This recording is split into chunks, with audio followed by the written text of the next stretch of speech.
that. One of the things that came up early on was a question about how do we set certain classes. And it was an honors class. And a student said, how does class not get to be honors? How does it get to be honors? And actually through conversation, it was really an oversight. And so because of this feedback loop, we were able to move that forward and have an honors class come out of this that should have been honors. We talked about school safety.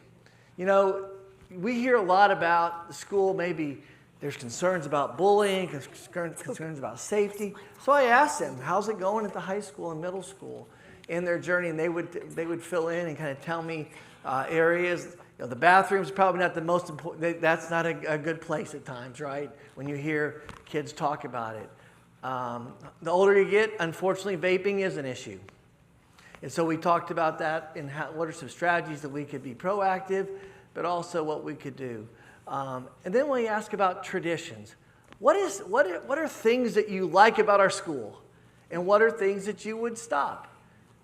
And so interestingly, that as you get older, the prom was one thing like, yep, that's a good idea. Let's go ahead and keep that, right?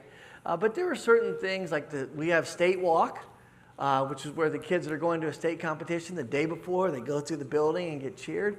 And actually, just this weekend, Jane King was part of a choir that won the state championship on Friday night. So congratulations to Bella Voce. Yeah.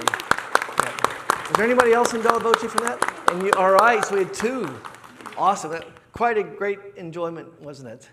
And the best part, we beat Plainfield. And the story there is, we have two stories. One of them is, the superintendent and I have been friends since we actually started teaching together in Shelbyville. Our journeys have followed together. He was a principal, I was a principal. He's been a superintendent, and I've been a superintendent. So it's always really great to beat Plainfield in that regard. And the other one is, the former teacher at Plainfield was our director before. So it was always nice to get a W that way, wasn't it? Yeah. Yes, we also received a state championship in social studies this weekend in the Purdue University Indiana Academic Super Bowl. So it's quite a great endeavor. But I asked the kids about things that was good and how do we get more kids involved in the journey. For the seniors, they're leaving us, but before they left us, we had Jayla come down and talk to the 8th graders and tell us about what to expect as a freshman coming into high school. And we had Josh also with us, and who's not here tonight. But it was a great opportunity to kind of impart some wisdom, but also share about what the journey is going to be like ahead. So I just want to say thank you to all of these kids. Everybody else gets a chance to come back and do it again if they like, or we'll bring some new people on board.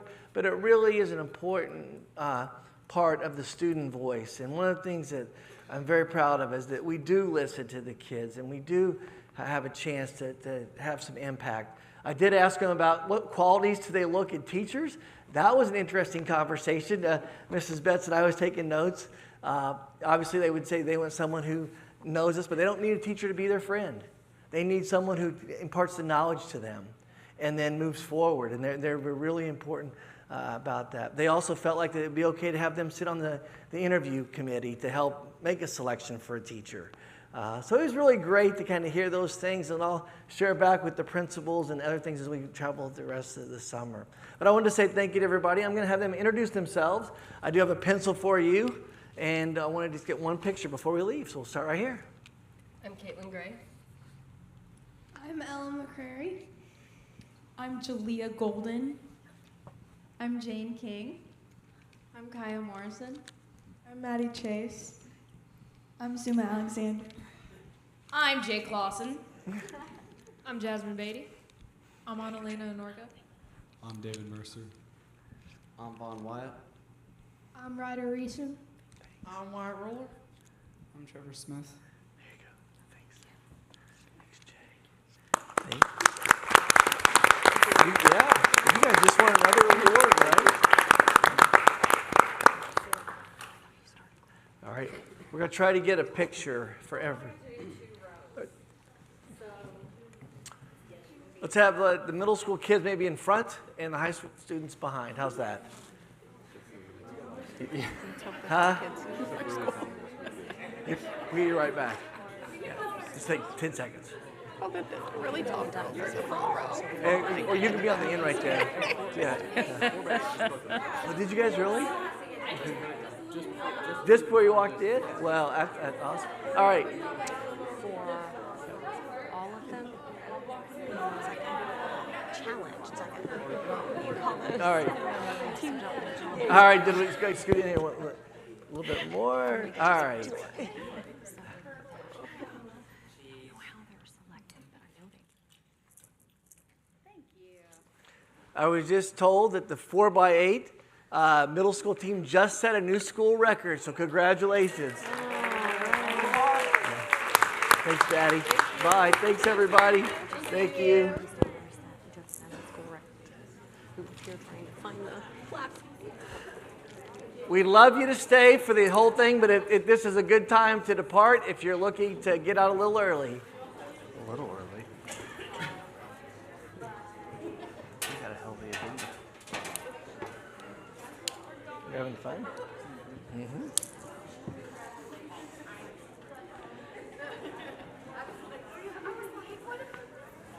Yeah. Oh, context clues. Yes. Did Amy already sneak out? Huh? Amy Jepson just arrived. So Oh. I talked to her for a minute. She was sitting with Megan. Well, there goes the party. Yep. Now the business portion of today's event. We have more pencils. Yeah, we do. Okay, so we will move on with the meeting here and cover the consent agenda. Any changes or additions?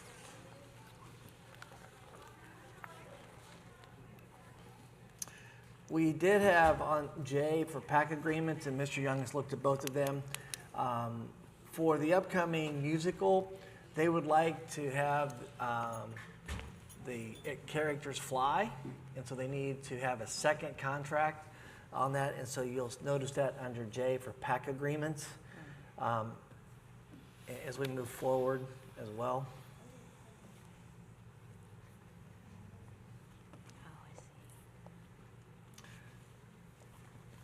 The rest are just ordinary consent agenda items regarding construction projects, donations, and also looking at software renewals from Mr. Sprout. One of the things we are looking for in the software renewals, because that is coming out of the operations side some of the times, we're looking at what are ways we can maybe consolidate and use a lesser product and cost-wise to get the same objective accomplished. So that's what's in there. Okay. Are there any public comments? Any questions from the board? We do have one retirement. Jalen Dorsey, after 30 years of service, is retiring from the IT department. So we want to say congratulations, job well done to Jalen.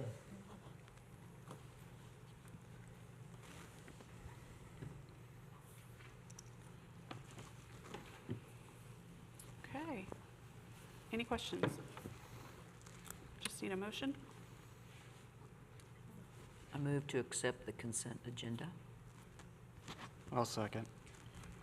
Okay, all those in favor, say aye. Aye. Opposed? Okay, it passes. Superintendent reports. The Franklin Community Schools athletic update. Mr. Doty?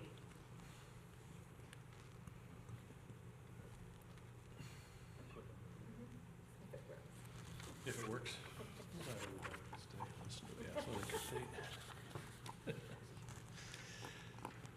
Thank you, Mr. Nelson. Appreciate everybody giving me just a few minutes of your time, and I do have just a few slides. We will get there. Just want to provide a few updates. Just kind of a looking back, seasons in review. I have the Mid-State Conference logos up here on your left. Just a reminder that Greenwood is moving out of the Mid-State Conference, although they'll be in our conference for one more season, the 25-26 school year.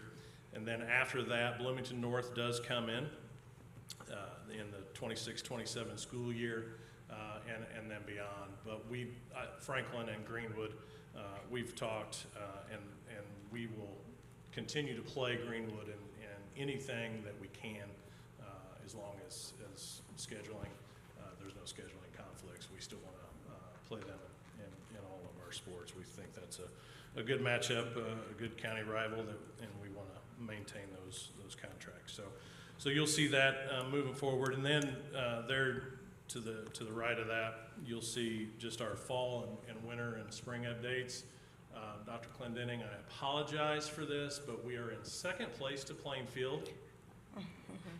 We're in first, girls are in first in the all sports standings, a few points over Plainfield, but as it stands right now, we're in second place, with the spring sports obviously yet to be determined, and we do have a pretty good chance to win that combined overall. So we're on it. All the coaches know the updates. So actually, Rusty Hughes was in my office today asking about it. So I said, hey, you just take care of business on that girls tennis team. So, but there you can see that, and you know, you've all recognized a lot of student athletes this year at the school board meetings, and have seen a lot of great things that they do over the past year. But you can see where we fall through the fall, winter, and spring sports. So we'll move on to the next slide there. This is just an update on the IHSAA tournament series. Going back to the fall, our volleyball team, girls volleyball, was sectional champions. Girls golf in the fall, they were sectional champions as well, and then ended up finishing 5th place in the state finals. In the wintertime, our boys and girls wrestling teams were fantastic. They had great seasons. Boys were sectional and regional champions. Our girls were sectional and sectional champions, mid-state conference champions, and we're also state finalists and finished 3rd as a team in the state finals. Swimming and diving, perennial power. Girls sectional finished 5th in the state, and then the boys were sectional runners-up and finished 8th in the state. So that's, I don't think you're surprised by those at all. That happens every year. But I don't want to take that for granted, all the good work that Coach DeWitt and his staff do there. There's those kids, as you saw, I think maybe last month we recognized them. There's a lot of good things happening with the swim program, and those kids put in a ton of work, as you're well aware. And then obviously the spring sports yet to be determined, but I think based on what we know we're competing, how we're doing in our conference and this area, we're going to have a very successful spring at the state level with our teams. Few things looking ahead. IHSA transfer rules are changing. I don't know if you followed this in the news, but the IHSAA, the member schools voted, all the principals or their designee, which would be the director of athletics, voted to institute a one-time transfer rule, and that is a one-time, anytime transfer for any reason. And you know, in years past, if you didn't move, change of address, a bona fide change of address, then you had to meet other criteria to get full eligibility, and it couldn't be for athletic reasons. That has been changed now. You can move, you can transfer schools for athletic reasons. And that's all about school choice. I'm sure Dr. Clendenning and you're all well aware of where the legislature stands on school choice in the state of Indiana. So that's where that is. A second time or beyond transfer, a secondary transfer does revert back to our current guidelines and policies for those transfer rules to meet those.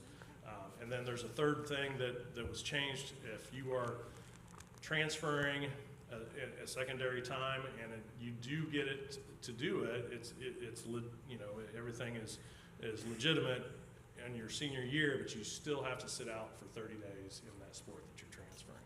Okay, so a lot of rule changes there with the IHSAA. We'll see how it goes. I don't know. I don't have any predictions yet, but I think it may be the wild west here over the next year or two. We'll see how it goes. Emerging sports over the last couple of years, you've probably seen you're aware that boys volleyball and girls wrestling are now IHSA sanctioned sports.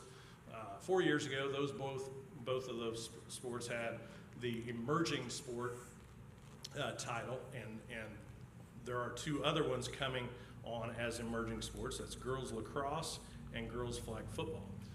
We do have girls lacrosse. We have it as a club sport. We have boys and girls lacrosse, but we do not have girls flag football at this time. Those are emerging sports. You had to, if there are 50 schools in the state that have those sports, then they can gain that title of emerging sport. And then if 50% of the member schools move on to have those sports at their school, then they can gain full rights. And then the IHSA would look at them and offer a state tournament series for that sport. So that's basically what that means. And I bring that up to kind of segue into these next 2 bullet points of athletic development and athletic trainers. When I first took this role 8 years ago, I remember we had about 350 to 370 students involved in a sport of some sort. Now that number has grown to 571. I just looked at final forms today. So quite a big jump in the number of students that are participating. It's a great thing. I don't mean to downplay it. That's why we're here. We want students to experience and be engaged in activities, but just know that it does come with a price and its resources. And so athletic development, having Mike Hart with strength coach, and then our athletic trainers, Kia Reno and Marcus Davis, they do get taxed at sometimes, at various times of the year. If you ever go in their athletic training room, it's pretty full. So JMH, we still have that agreement with them to supply a trainer at the middle school, although that person did leave for another job in January. It's a really tough time to find an athletic trainer, so we're hopeful that JMH will be able to fill that spot for us and actually have our 3rd trainer at the middle school for this start of the school year. So those are just tough numbers for 2 athletic trainers to hit all, touch all those, get service all those kids when you have Billy, kids. what age group is that? Is that the 571? That's just our high school. Just high school. Yeah.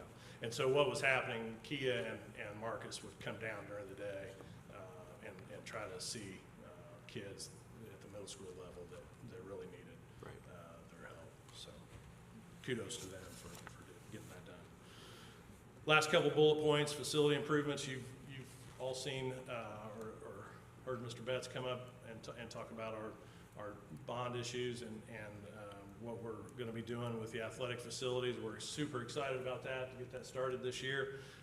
Can't wait to see those great things for our students. And then finally, I don't have any additions to the athletic handbook. If you remember, in July, we did change the code of conduct and revise that. And I believe it's really, I've had some positive outcomes from that. So we think that's making a difference with the consequence levels based on, whatever that infraction would be. So no athletic handbook updates this year, but we'll keep monitoring that. And if you have any requests or anything for me to look at into the future, please let me know. So that is it for my update, and I'd be happy to take any questions if you have any at this time. I have a question about the athletic trainers. So is that number, is it working? Yeah, I mean, it works. It could be better, and the reason I have athletic development up there is Marcus, we had a plan, and we really wanted to get the athletic development boosted up, and it's more preventive in nature instead of reactive. So the reactive state is working, but we just can't implement that proactive and preventive measures that Marcus and Kia would really like to initiate. So with that number of people, without a middle school trainer down here, it's almost impossible to do it. Although I will say, I peeked into the field house today, and Marcus was in there and had some athletes, and and he was taking them through some progressions. So he's still finding a way to get it done, but it's not optimal. I'll say that. When the middle school trainer is here, though, they feel like it's under control there. We feel like we can service that. Okay. But I think we would still like to get with that number of student athletes, and then with boys lacrosse, girls lacrosse coming on, and then if flag football were to take off at some point, now you're really moving into a place where we'll need another trainer on top of that to be able to really do the things that we want to do and should provide that experience for the kids. Yeah, we're right on the edge. Okay. We could use another one, but we're making things work. Yeah. I think in talking to Mr. Doty, if we had 4 trainers, 1 provided by JMH and 3 by us, that would be the optimum setting for us.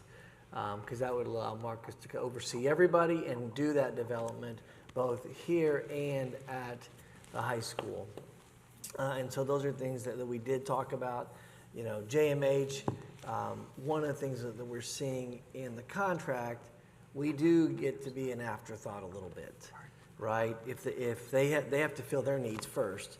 So if they can't fill their needs, we don't get a trainer. So then we've gone to an EMT and a couple other individuals to help us. But it really would be something we're gonna have to look at because, girls flag football is a good example. We just don't have the capacity right now to bring that on. I guarantee if we said girls, we'd have enough players who will want to go out and play. Lacrosse, with your daughter, they're providing their own trainer right now because of the way that it was stipulated. But we do need to look at that. That's something that's on our radar, and it's something we'll continue to talk with you all about in that space as well. But we need to protect our kids. Yes. Good question. Yeah, and then I have a comment, which I shared with Dr. Yep. Glendening, is that the trainer that does come over to the Custer Baker for lacrosse had huge kudos to Marcus and your team. Just saying that when they don't, in a lot of other situations, if the trainer doesn't have to, they don't at other schools, but they always seem to find a way, so. Yeah, our trainers we just think the world of them. They are kids first. They are kid-centered for sure. And I have been seeing Marcus out here at the track too. Does a great job. Yeah. So, Do we still get interns from like Franklin College? They do, yeah. They still do that? Yeah, and actually we've had 2 from Franklin College this winter season into the spring. Unfortunately, they can't provide any service on their own. So Right. It's more of a shadow. Yeah. And do some minimal work with students, but we do. Marcus works with the college to have those here. Yeah. Okay. It's a good program. I know that's it's a Franklin College niche for sure. Thank you, Mr. Doty. Yep. Yeah, thank Thank you. you. I want to say thank you too. I served with Billy on the athletic committee and actually had a great meeting in March, and I was to report most of these things to you in March, but I wasn't here in March, so my apologies. So thank you, Billy, for picking up my slack. Also had a meeting today, and I just appreciate your due diligence and the transparency. But I'd be remiss if I didn't also thank Mr. Fuel here at the middle school. He's doing a great job as well from an athletic perspective, and he has a great mentor. So, Appreciate that. One program that they're collaborating on is a program for student leaders, and that Josh has started here, and then Bill brought some of the varsity athletes down to engage with the kids and really talk about that. And that mentoring is a big piece, and so that's something Josh created on his own. Also, Josh just finished a certification for athletic director. Yeah, athletic. He's a RAA through the NIAAA and the IIAAA here in Indiana region. He's a registered athletic administrator. The next phase would be the certified master athletic administrator, and so he's on track to continue that coursework. So yeah, very impressed with Mr. Fuel. Doing a great job. thank you. Mr. Doty does a great job. We're very fortunate to have someone that loves our kids, loves our sports, and loves our city to kind of lead us. So I just want to publicly thank him for that. Absolutely. Thank you. I Thank you. appreciate that. Thank you so much. Yep. All right. Thank you. Thank you all. Thank you. Okay, we'll move to the 2026 budget schedule. Is that Tina? Okay, I'll need to apologize in advance because I posted a 2-year-old calendar to the agenda. So I'm off to a good start. So next year's budget will be very Yeah. abbreviated. How are we gonna do in '24? I'd actually like to go backwards, and I certainly will, but Natalie's got the updated one, and we'll go back and post the real one to the agenda. But it doesn't change much every year. I will get started on this within the next week or so. We'll have a pre-budget deadline of June 30th. I'll come to the board at the August meeting for the budget workshop.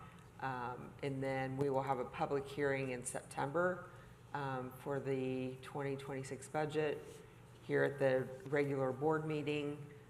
Also in October at the regular board meeting, we will adopt the budget. And then once it's board approved, we'll submit that into Gateway late October. And then the DLGF will certify that and send us our 1782 notice by December 31st. That's about it. That sums it up. It's a lot of work, but Can you define the workshop, kind of what we're going to see in the workshop versus a public hearing? yeah. So I will work over the summer to estimate the revenues coming in all 4 funds, and then give you a presentation on what those revenues look like, and also the expenditure side, and then kind of back into what tax rates will be. We always request much higher tax rates, not knowing where AV is going to land. AV is typically due to us by August 1st, but there have been numerous years where they didn't hit that deadline, so there have been a lot of hearings, August budget hearings, where we had our board meeting and didn't know where the AV was. And a lot of times they'll make adjustments even after that. So we always request a lot higher tax rate than what we anticipate getting, just in case there are adjustments. So it's kind of a game that you play. It doesn't feel very good, but it always works out in the end. Thank you. Thank you, Tina. You're welcome. Okay, we have the annual review of school wellness policy. So this is A275, which is a school policy dealing with wellness. And it talks about how we're continuing to provide healthy choices, good nutrition, and physical activity for our students. And so annually I'll come and report on our successes, challenges, and opportunities before us. I think probably the biggest success is actually we had the committee come together and look at this new policy this year. Becky helped sit on that with us, and we went through that. And then David also then gets a look at it from the policy lens side. Nutrition's a very big one that we talked a lot about, and that is, you know, what we're providing, but also how to make sure that we're funding our meals and those things. And there's a couple different policies on that. And that's something we'll continue to look at. Because, like, for example, as of today, we always want to give students a healthy lunch, right, or a breakfast. But as of today, we're about $15,000 in the red again. So we had a conversation, do you provide a peanut butter sandwich and just a milk in that space? Or do you go ahead and provide the lunch? And right now we've said we're going to provide the lunch. Something we'll look at in that space. Physical activity was another one in 2 phases. One, on the side of punishment, because sometimes kids will get, like, they'll be at recess, especially elementary, and they'll say, go out and walk. Well, if a kid's walking the laps for punishment, that's something that really doesn't sit well, right? So we talked about that, and so we do have a few minutes of recess that could be either sitting out or walking, but it's not the entire recess. And prior to that report, we were seeing kids do 15, 20 minutes of a 30-minute recess or a 25-minute recess in that. So that, I think, was a really big win. The other one was making sure the kids get recess before lunch so that they have chance to eat first and then have nutrition as well to break that up. And most of our schools are able to do that. We are looking at that. They continue to look at the schedule for us in that space. Also in physical education, this year, Mrs. Sherry is just here. She just passed her licensure. We now have all the physical education teachers that are certified in physical education. And so that was a big commitment for us. I know it's from Debbie in her past life, and then and myself as well. But it's really important to have someone that's a physical educator and teach those classes. So even with the elementary, Mrs. Sherry was the last one to get that, and so we're really proud of her and say thank you for that. And then every 3 years, an evaluation will go out. We'll get both parent input and internal community input as we move forward to get baseline on how well our policies are. And on page 3 of 4, you'll see what we're looking at in terms of evaluation. The extent which the school corporation is compliant with the policy, the extent which WELS policy compares to the Alliance for Healthy Generations model, and progress made in attaining goals of the corporation. So next year, we'll have set some target goals, and then we'll move forward in this journey. So that is the update for our A275 wellness. President Nelson, do you have anything else to add on that? No, I appreciate being able to sit on that committee. It was kind of eye-opening. Yeah. Is this just for K through 4? K-12. Okay. Yep. So What, go ahead. the recess part, I guess, would be, It really is only K-6 through recess because CBIS's last one has recess. okay, and Yeah. that is considered recess, what CBIS has? Yeah, when they divide the lunchtime. Yeah. Okay. That is. And then who is reporting if kids are walking their entire recess? That would be, the parents should let us know. Okay. Okay, and then the principal. Okay. Yep. Yeah, if that's happening. That one, I'll tell you, that was a lot of conversation on that one in our subcommittee. Yeah, it was. In that space. And we do have a principal sitting on that committee as well to kind of get the admin voice. We have teachers on it, and then board president and myself as well. So, Yeah. yeah. Thank you. All right, thank you very much.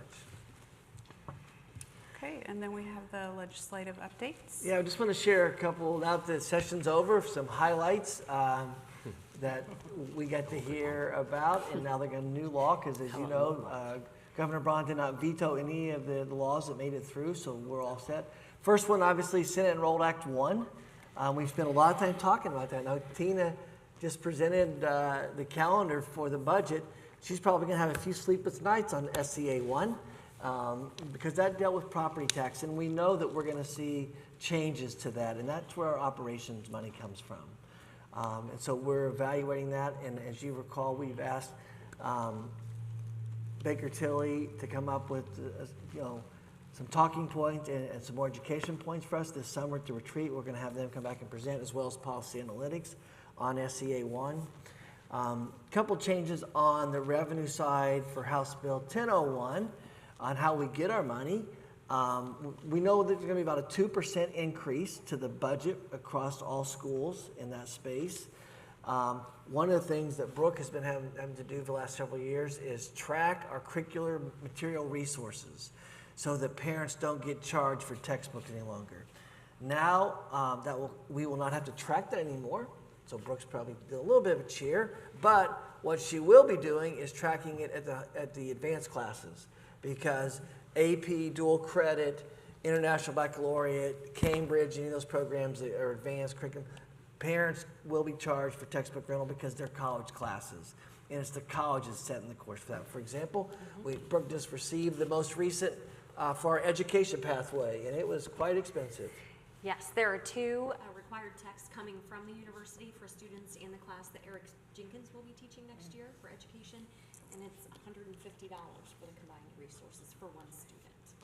So those are the type of expenses that we're gifted with and really have no say in the resources used. So we're looking for ways to figure out how to collect those. In addition, Tina has a couple other ones that she'd like to highlight with regard to the budget side. Yes, Governor Holcomb, a couple of years ago, decided that parents weren't going to pay for anything, but now we are going to be able to charge consumable fees. So we cannot charge for textbooks, we can't charge for one-to-one devices or workbooks, but we can charge for science lab materials, we can charge for dissection animals. They mentioned cosmetology kits, we don't have that.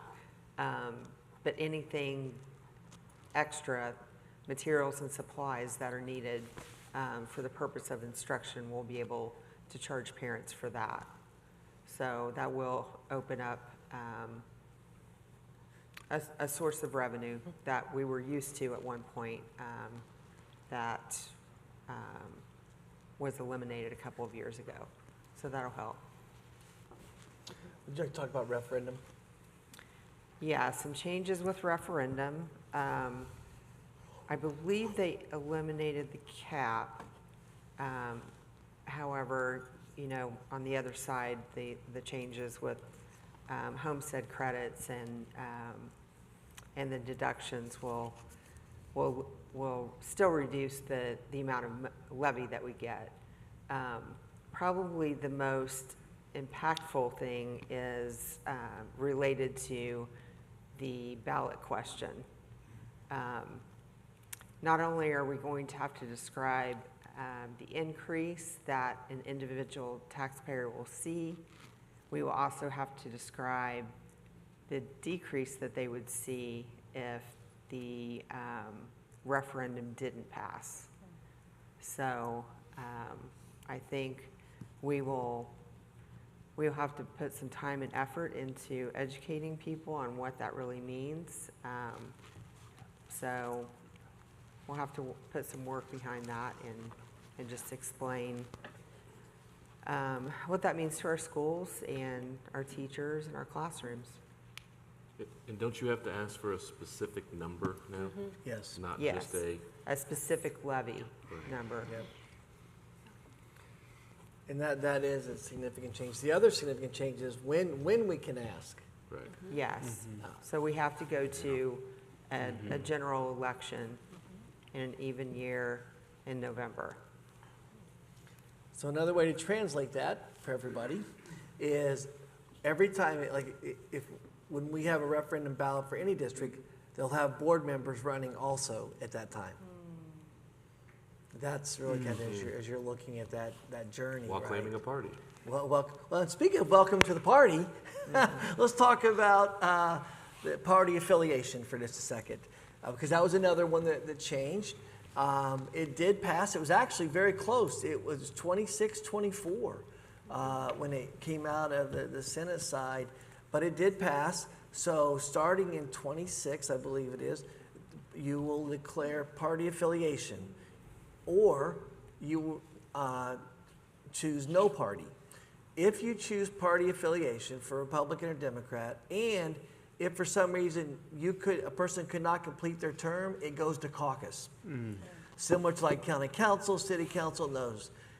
If the person chooses to run as independent or no affiliation, then it reverts back to how we selected Dave, how you selected Dave, where there'd be application process, interviews with the board, and the board would select in that 30-day timeline.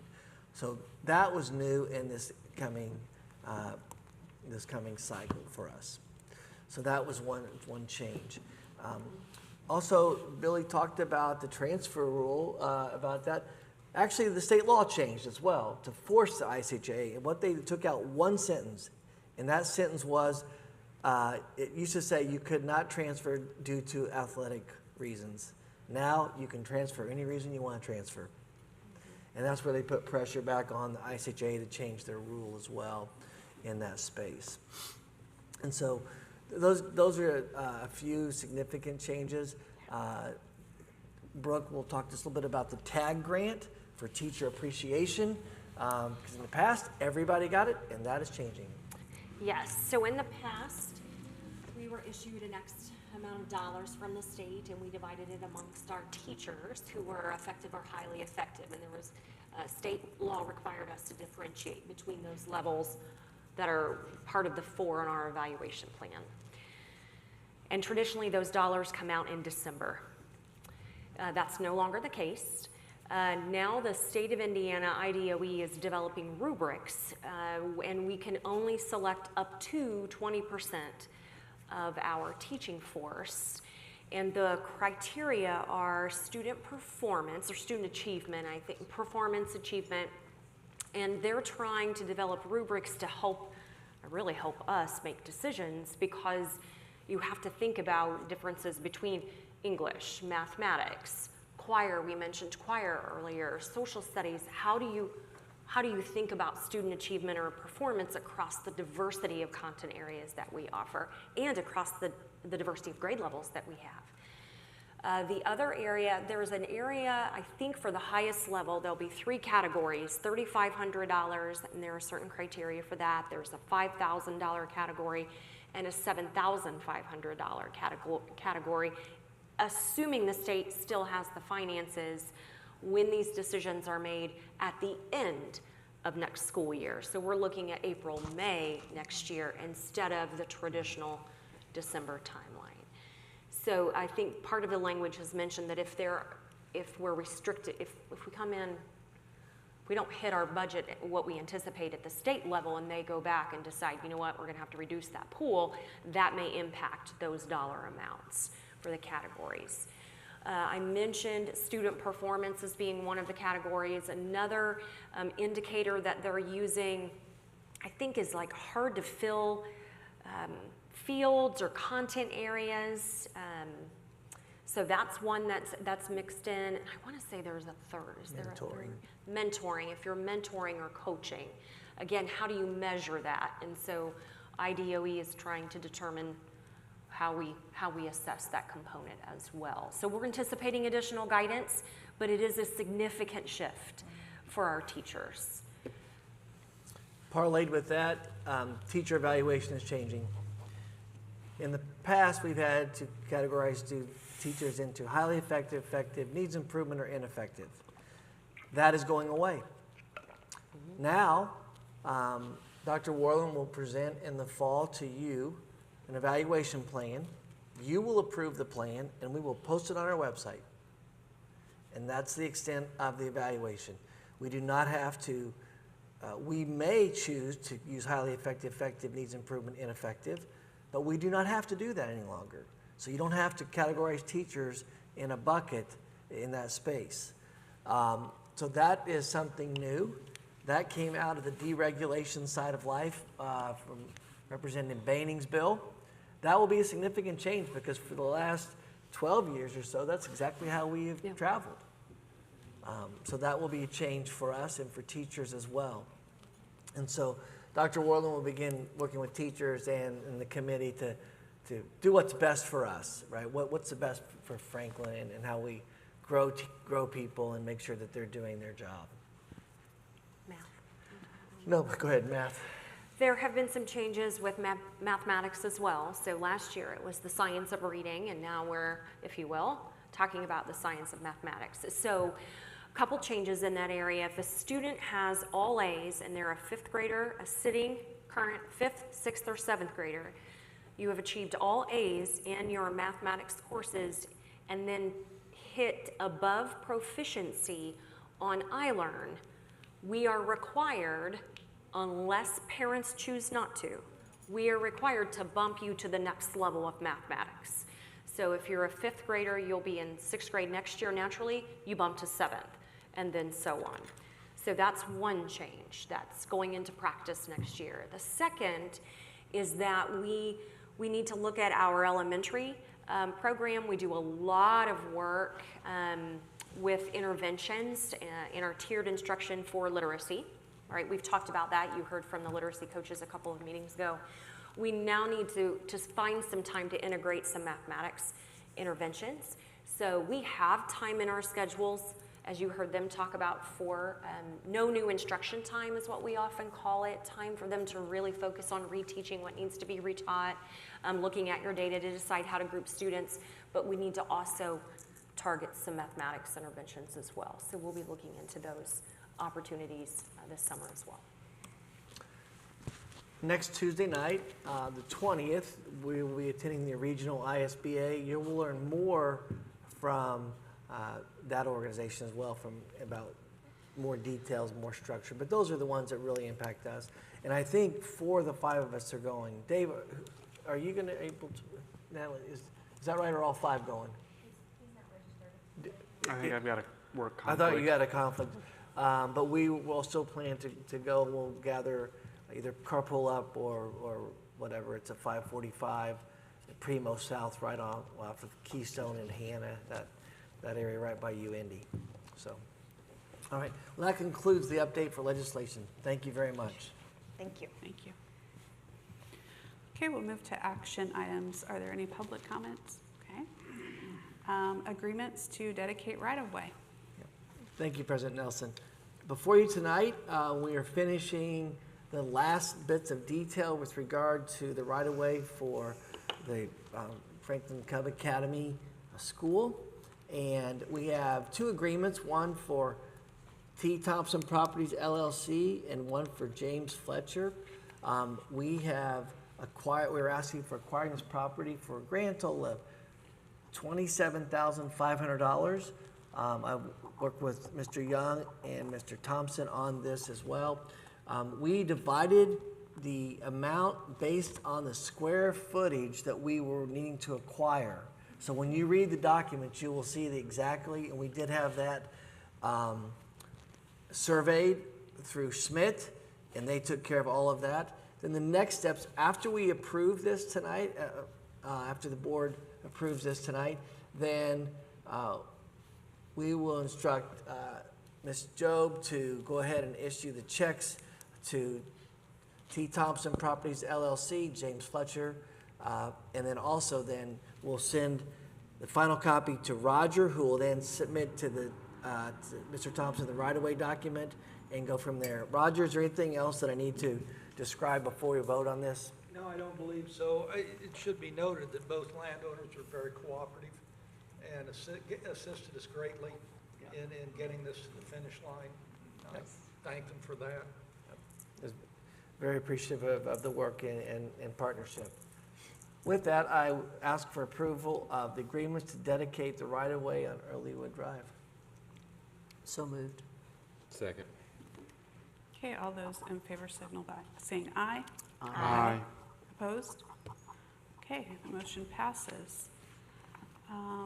Curricular proposal. Yes, thank you. Just as a quick reminder from the last meeting, Monique Burr is an adoption request. This curriculum is for K through 12. We use Second Steps or Committee for Children for K-5. This is to replace a curriculum that's no longer provided. It's an IDOE recommended provider, and it is to help us meet Indiana Code for Child Abuse and Child Sexual Abuse as well.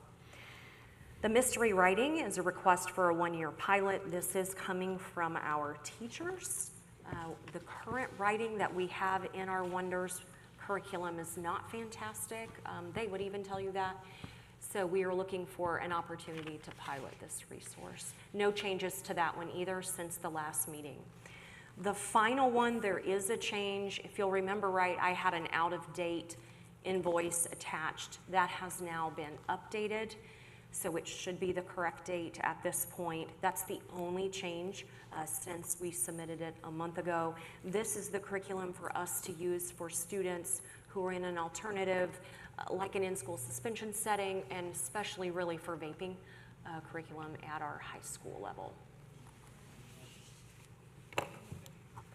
Any questions?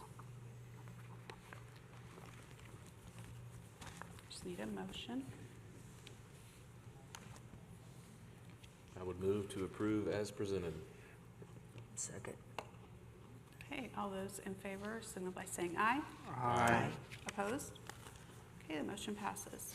And then second reading of policies. Yeah, thank you. We have 4 before you tonight. There have been no changes since we presented first reading. So I would ask your approval at this time. I'll motion to approve. Second. All those in favor, signal by saying aye. Aye. Aye. Opposed? Okay, it passes. Discussion items, the IDOE behavior grant. Mrs. Scott could not be with us today, so I'm in pinch hit for her. We have 2 MOUs to consider for the grant that we received regarding behavior assessment for staff training. One is from Melissa Doobie, and the other one's from Scott Carson. The grant summary articulates what exactly we're going to be using the entire grant for, and you'll see that Scott Carson is a consultant that will work with some of our most challenging students. And before Scott retired, he was the director at RISE, where we spend 15 students. I think we have 13 there now. Is that right, Tina? Is that- We have 13 students at RISE right now, so Scott was the director, will help us with those. And Melissa Doobie is a consultant in the area of autism, and that's another one of the areas where we see a continued number of students, so they'll work with us on that. So at this time, we would like the board to please consider us allowing to execute these contracts next month.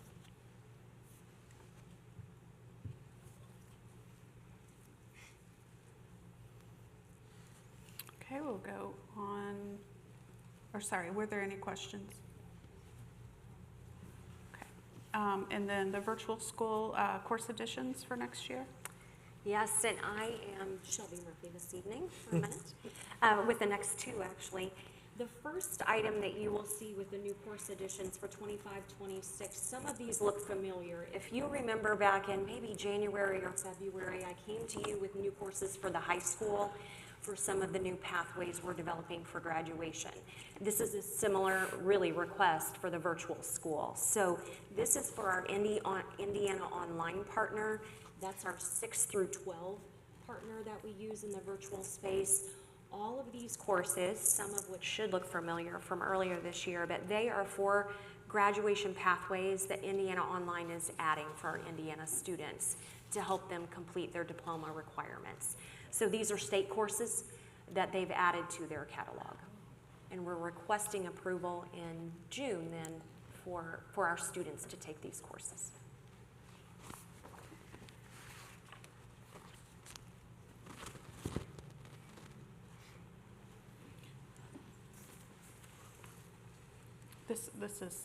This just occurred to me. Is there any, like, I was like looking through there, it's like, oh, some of those sound really interesting. Would we ever like think about allowing some of those virtual classes to be taken during the summer by students to add, like, you know, to get extra classes in? And you can take them right now during the summer. Oh, you can? The family's just responsible for the cost of the classes, okay. but you can take them. And we have some students who do. It's rare, but we've had some. And I think some of it's, well, we do primarily credit recovery at the high school, but we do have through Apex that we offer. But we have had it happen in the last 6 years. Families just have to cover the cost of the courses. Well, I just wonder, because I recently heard that Ivy Tech is not doing the free summer class thing anymore. So it might be, I mean, obviously it's not free, but it might be maybe wise to inform parents that that is a choice. If you know, kids want to try to take extra classes or anything. Yeah, Cross the Line, I think it was the Ivy Tech program, or that did get defunded at the last budget. Sorry to go off. No, thank you very much for those. Thanks for sharing. And then, Brooke, you have the next one too, the calendar. I do, and there are just a couple things I want to explain, and I want to give a quick heads up. So this is from Shelby as well. This is from Indiana Online Academy. This is only for our 6 through 12 students in the virtual space. So there will be another calendar coming for K through 5. She is trying and trying and trying to get that calendar. They don't have it yet. They just work on a different timeline. But that one will be coming from Ed Options or Edmonton. We had that last year in the summer, so I anticipated it will probably be another month or so. Couple things though to think about when you look at this calendar, and again, this comes from Indiana Online for those groups of students. When you look at fall break and you look at spring break, and if you decide to count the yellow, you won't hit the 180. But if you count the yellow days on the calendar and the asynchronous days, you hit the 180. So the way this works for the virtual students, since they're servicing so many different districts in the state, they try to accommodate families. So they have a 2-week fall break, but students attend 1 week and you pick the week you're off. It's the same practice for spring break. Although it shows 3, you're only off 1 week and you attend the other 2 asynchronously, but you're still engaged online. Okay, so they use that practice to ensure they track days in attendance.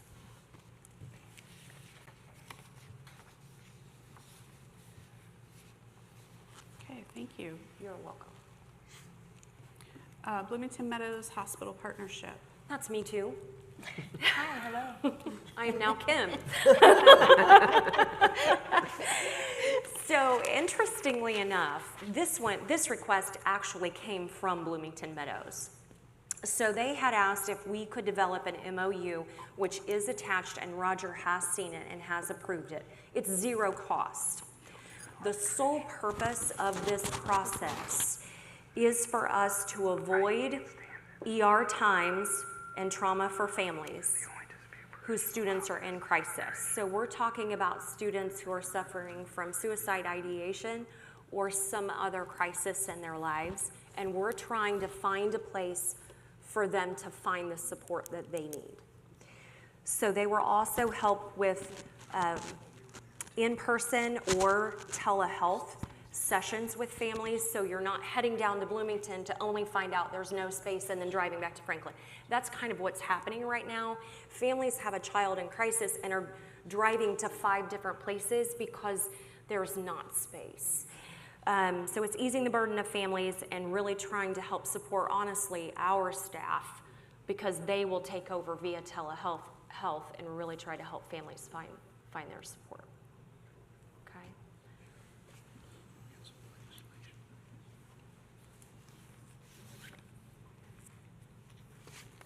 Okay. Sorry. At this time, I'd like to remove E. Mr. Sprout, his mom had surgery, and he's still with her, and he's not going to be here. Just quickly in summary, when he does come back, it's an additional cybersecurity resource we're looking to purchase for $12,600. But he'll go into great detail, but I would ask that we table at this time. Okay, so that'll be on discussion. Discussion for again, June. yeah. Okay. All right, and then next is the spin bridge. Yes, so creating savings and efficiencies is one of the finance and human resource team's strategic goals. We have used SpendBridge in the past by spending from their negotiated contracts, but I reached out to our representative a few weeks ago and just asked him if there were other things that we could do. Obviously, we're going into a time where we need as much savings as we can get, and so we sent him some payables reports, and he came back and said, indeed we can. We've got some vendors that he's able to create some catalogs for us, like a Lowe's, Napa, some of those high volume vendors that we have that, now not only can we negotiate the pricing, we can have things delivered. So it's not only going to save on the product costs, but save our staff from having to go actually purchase the items in the stores. So we're proposing that they create these catalog items. We can order online, have them the products delivered, and they have an hourly rate proposed to be able to build the catalog of $135 an hour, and then they would capture 30% of the savings over the course of the agreement. And that's pretty typical.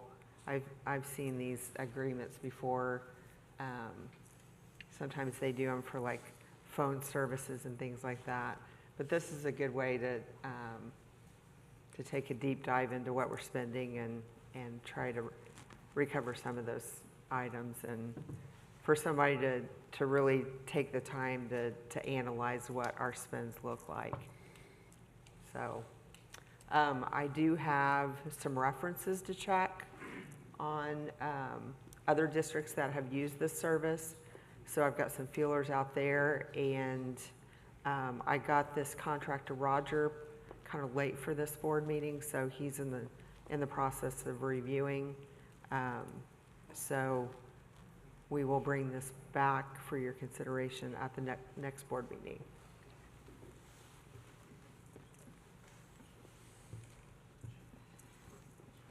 Okay. Are there any public comments on the discussion items? Okay. Any board comments?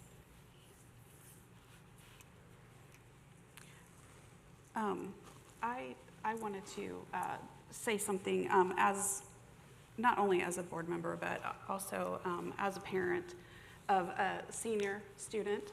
I just want to thank the leadership of this corporation, both up here, out there, at home. The leadership, I know you guys have not been here very long, but the leadership of the board, the teachers, coaches, bus drivers, I mean, everybody. I would just love to say thank you from my husband and I. This has been a great place for both of my boys, and I'm proud to say that one of my boys is coming back as a teacher next year. So I just want to say thank you, and we love Franklin and everything that you guys have provided for us. Thank you very much on behalf of all teachers, bus drivers, and administrators, and central office team. It's a pleasure to serve Franklin. It shows. Any administrative comments? Yeah, a couple of things. One, President Nelson sat through a C9 board meeting recently, and there are some changes coming to C9 because they've had some people step down. Also, C9 is changing their schedule. So in the coming, probably next month, Becky and I will get together and do a presentation on what that looks like, because it's significant for us. We get moved to a different time slot and some other things. And so that is something we'll keep you on the loop. Also, wanted to let you know that the Athletic Council met today. The other councils are going to begin picking up this summer and heading into the fall. So you'll be looking for those assignments. Collective bargaining, I think it's Mr. Jones and Ms. Mann.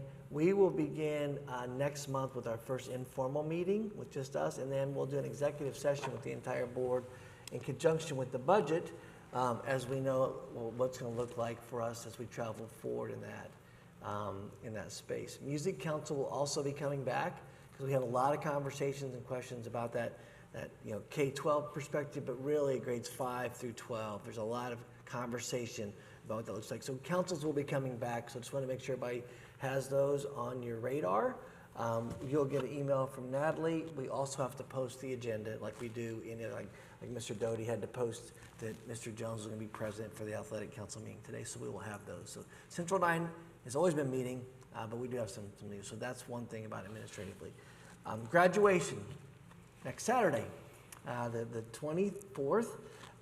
need to be at the athletic office in Mr. Doty's office by 9 o'clock. If you do not have your gown yet, you please let us know. We'll check on those for you.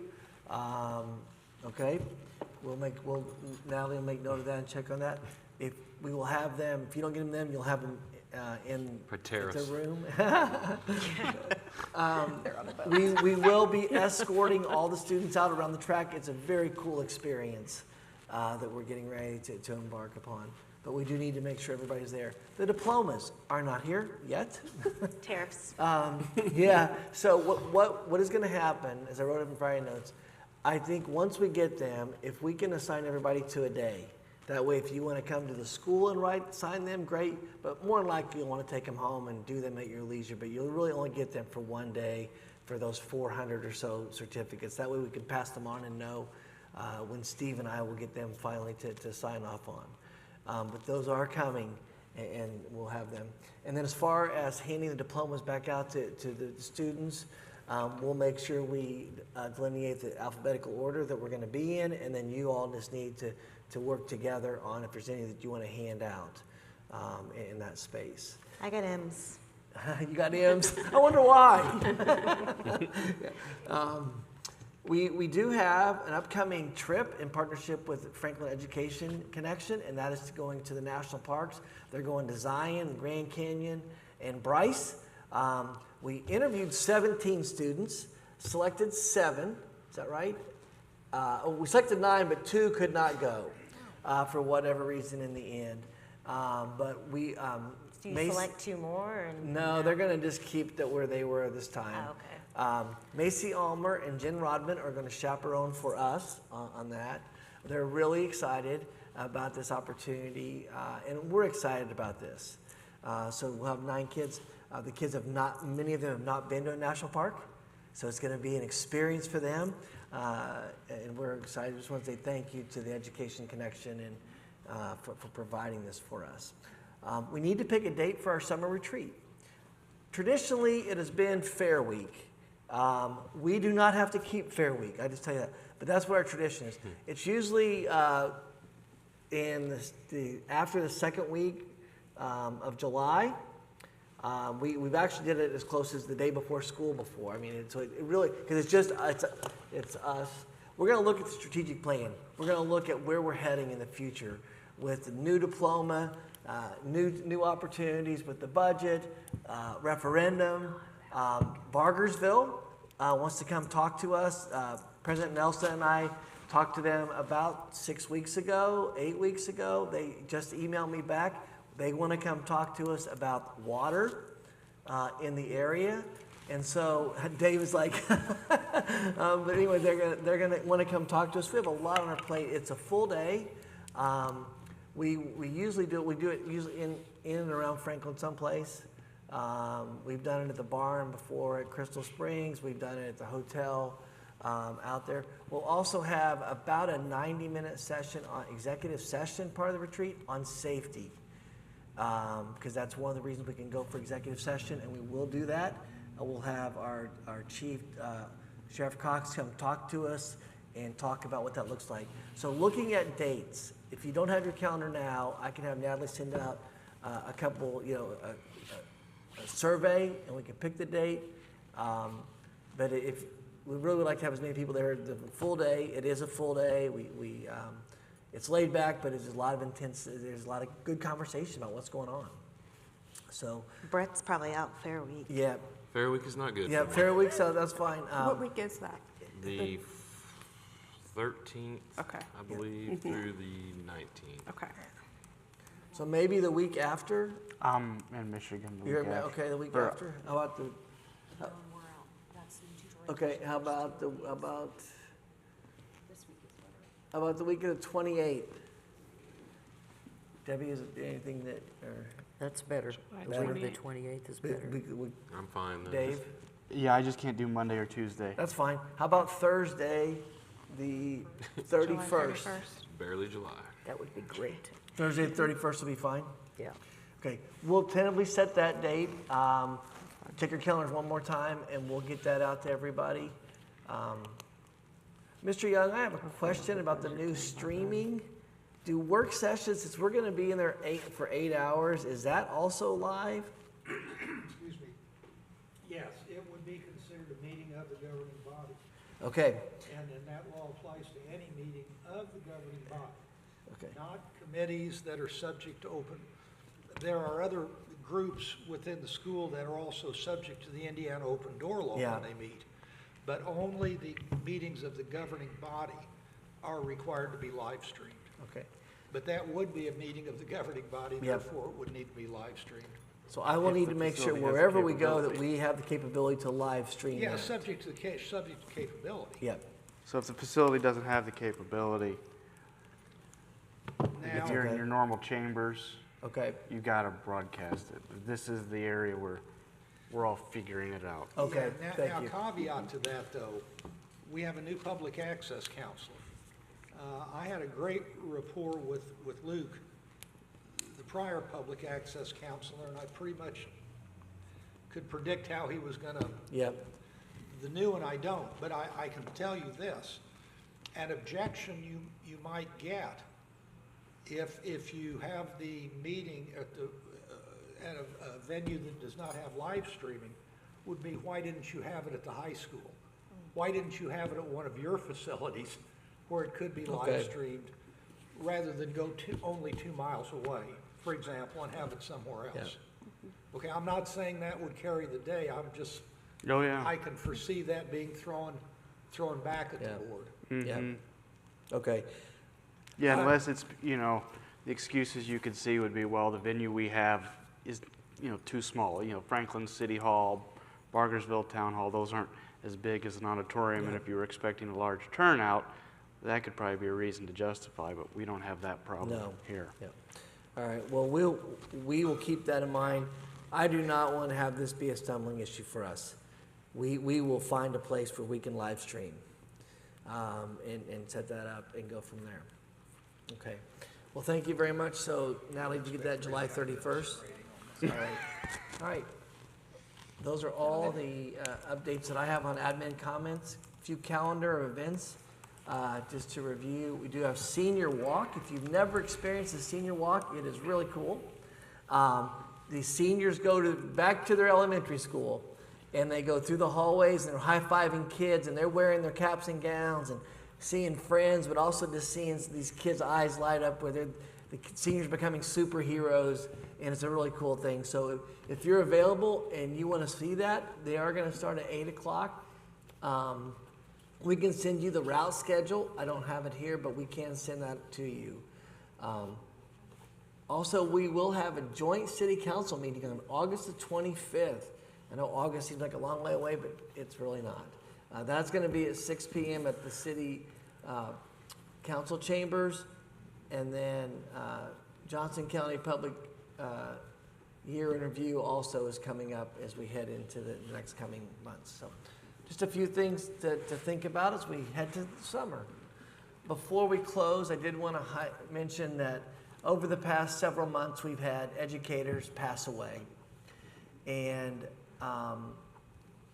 it's always very tragic when that happens, and we don't get a chance to say goodbye always a lot of times. We had 3 recently that I think people would want to know about. Leighton Turner, longtime assistant principal, who passed away recently, and my understanding is they'll do something in the summer for him. The other 2, chemistry teacher, Gloria go ahead. Maddox. Gloria Maddox at the high school, and then Robin found the other one. And I know it's like, come on, there were 3, but I wanted to just make sure that as we have a chance to, we want to honor those people who pass away.